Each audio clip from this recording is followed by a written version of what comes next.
جب شیر میسور ٹیپو سلطان رحمتullah تعالی اور انگریزوں کے درمیان جنگ ہو رہی تھی، یہ جنگ کافی دنوں تک چلتی رہی، کوئی نتیجہ برآمد نہیں ہو رہا تھا۔ آخرکار ٹیپو سلطان رحمتullah تعالی نے اپنے رضائی بھائی کو اپنا قاصد بنا کر انگریزوں کے پاس بھیجا کہ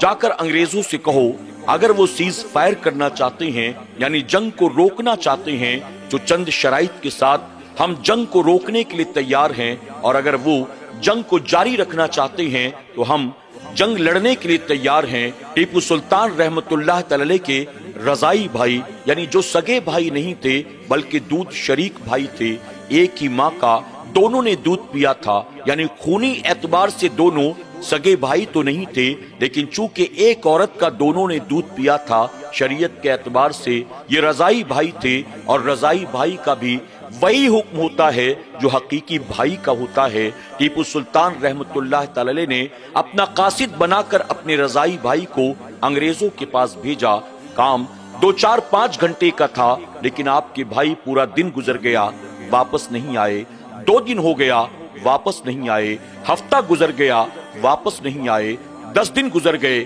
واپس نہیں آئے۔ اب چاروں طرف سے الگ الگ طرح کی افواہیں عام ہونی شروع ہو گئی، یہاں تک کہ لوگوں میں یہ بات عام ہو گئی کہ ٹیپو سلطان نے اپنے جس بھائی پر بھروسہ کیا اور انگریزوں کے پاس بھیجا مشورہ کرنے کے لیے اپنا قاصد بنا کر، اسی بھائی نے آپ کے ساتھ دھوکہ کیا اور آپ کا ساتھ چھوڑ کر انگریزوں سے جا کر مل گیا۔ وہ ٹیپو سلطان کی حکومت کا باغی ہو گیا، اپنے بھائی کا غدار ہو گیا۔ اللہ اکبر! جب مہینے بھر یہ افواہ چاروں طرف پھیلتی رہی، آخرکار ٹیپو سلطان رحمتullah تعالی سے برداشت نہ ہوا۔ آپ اپنی اس ماں کے پاس آتے ہیں جس نے دونوں کو دودھ پلایا تھا، آ کر کہتے ہیں ماں تجھے خبر ہے تیرا بیٹا مجھے چھوڑ کر انگریزوں کے ساتھ جا ملا، میں نے اسے اپنا قاصد بنا کر بھیجا تھا، لیکن اس نے میرے ساتھ دھوکہ کیا، اس نے میری حکومت سے بغاوت کی اور انگریزوں کا ایجنٹ بن گیا۔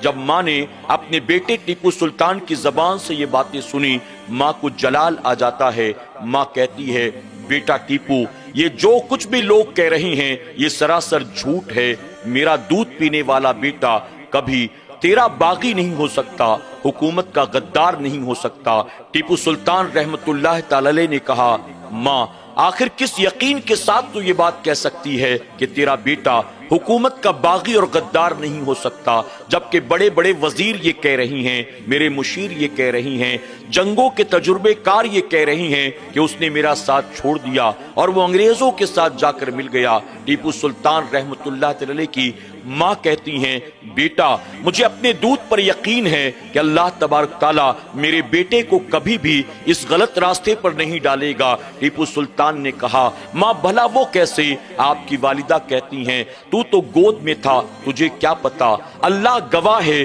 میں نے تجھے اور تیرے بھائی کو جب بھی دودھ پلایا تھا پہلے وضو کیا تھا، اس کے بعد میں نے دودھ پلایا تھا، کبھی بنا وضو کے میں نے تجھے اور تیرے بھائی کو دودھ کا ایک قطرہ بھی نہیں پلایا تھا، اور مجھے اپنے دودھ پر یقین ہے میرا دودھ پینے والا بیٹا نہ تیرا باغی ہو سکتا ہے نہ اللہ رسول کا باغی ہو سکتا ہے۔ اللہ اکبر! جب ٹیپو سلطان رحمتullah تعالی کی والدہ نے یہ بات کہی، ٹیپو سلطان رحمتullah تعالی کچھ مطمئن ہوتے ہیں۔ اس کے بعد فرمایا گیا 1.5-2 مہینے کا عرصہ گزرتا ہے، ایک دن اچانک رات کے اندھیرے میں ٹیپو سلطان رحمتullah تعالی کے بھائی اپنے بھائی کے پاس آتے ہیں۔ انہیں دیکھ کر ٹیپو سلطان رحمتullah تعالی کو بڑی حیرت ہوئی، ان کے سر کے داڑھی کے بال بکھرے ہوئے تھے، جسم زخمی تھا، کپڑے پھٹے ہوئے تھے۔ ٹیپو سلطان نے اپنے بھائی کو دیکھا، پوچھا سارا معاملہ کیا ہے؟ تم گئے تھے انگریزوں کے پاس میرے قاصد بن کر، آخر تمہیں واپس آنے میں اتنا وقت کیوں لگ گیا اور تمہاری یہ حالت کیسے ہوئی؟ آپ کے بھائی جواب دیتے ہیں بھائی آپ کا میسج لے کر میں انگریزوں کے پاس گیا تھا، لیکن انگریزوں نے ہمارے ساتھ دھوکہ کیا، انہوں نے مجھے جبرن قید میں ڈال دیا، میں ان کے یہاں قیدی تھا، دن رات محنت مشقت کرتا رہا، جیسے تیسے رات کے اندھیرے میں ان کی قید سے نکل کر فرار ہو کر میں یہاں تک پہنچا ہوں۔ اللہ اکبر! ناظرین اکرام آپ ذرا دیکھیں، اگر ٹیپو سلطان رحمتullah تعالی کے بھائی انگریزوں کی قید میں مارے جاتے یا انہیں پھانسی دے دی جاتی، ٹیپو سلطان کو پتہ نہ چلتا ان کے بھائی کا کیا ہوا، تو ماں نے جس یقین کے ساتھ کہا تھا کہ میرا دودھ پینے والا بچہ کبھی تیرا اور اللہ رسول کا باغی نہیں ہو سکتا، یہ بات کیسے پروف ہوتی؟ اس لیے اللہ تبارک تعالیٰ نے ان کے بھائی کی حفاظت کی اور خیر و عافیت کے ساتھ انگریزوں کی جیل سے فرار ہو کر وہ واپس آئے، اور ٹیپو سلطان نے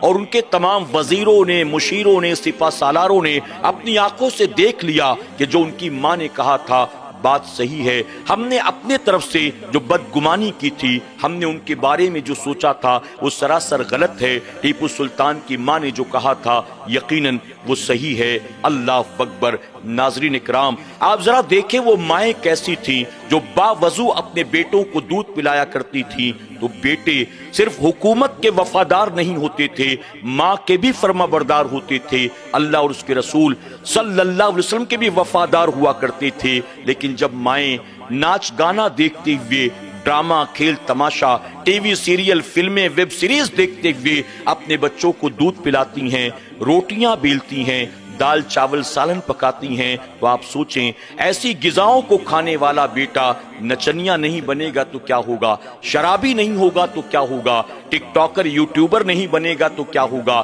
یہی وجہ تو ہے جو ماں اپنی اولاد کو 9 ماہ تک اپنی کوکھ میں پالتی ہے، اپنی جان داؤں پر لگا کر جسے پیدا کرتی ہے، اپنے رگوں کے خون کو دودھ میں تبدیل کر کے جس بچے کو 2 سال تک اپنے سینے سے لپٹا کر دودھ پلاتی ہے، وہی بچہ جب جوان ہوتا ہے تو کبھی ماں کو جھڑکی دیتا ہے، کبھی باپ کو گالی دیتا ہے، کبھی ماں کو دھکے دیتا ہے، کبھی باپ پر ہاتھ اٹھاتا ہے۔ جب سے ماؤں کا کردار خراب ہو گیا، جب سے مائیں بے حیا، بے غیرت، بے پردہ، بے شرم ہو گئی، تب سے ان کی کوکھ سے پیدا ہونے والے بچے نچنیے، گویے، شرابی، زانی، جواری اور نشیڑی بن گئے ہیں۔ اور جب مائیں وضو کر کے اپنے بچوں کو دودھ پلاتی تھی، کوئی بچہ عبد القادر جیلانی بنتا تھا، کوئی خواجہ بختیار کاکی بنتا تھا، کوئی محبوب الہی بنتا تھا، کوئی شیر محصور ٹیپو سلطان رحمت اللہ تعالی علیہ کی طرح اپنے ملک کا وفادار اور ملک پر اپنی جان قربان کرنے والا بنتا تھا۔ ہمیں اور آپ کو چاہیے ہم بھی اپنے آپ کو بدلنے کی کوشش کریں، ان واقعات سے سبق حاصل کریں، صرف کانوں کی حد تک یہ واقعات محدود نہ رہیں بلکہ اسے اپنی عملی زندگی میں اتارنے کی کوشش کریں۔ اللہ ہمیں اور آپ کو عمل کی توفیق عطا فرمائے، آمین یا رب العالمین۔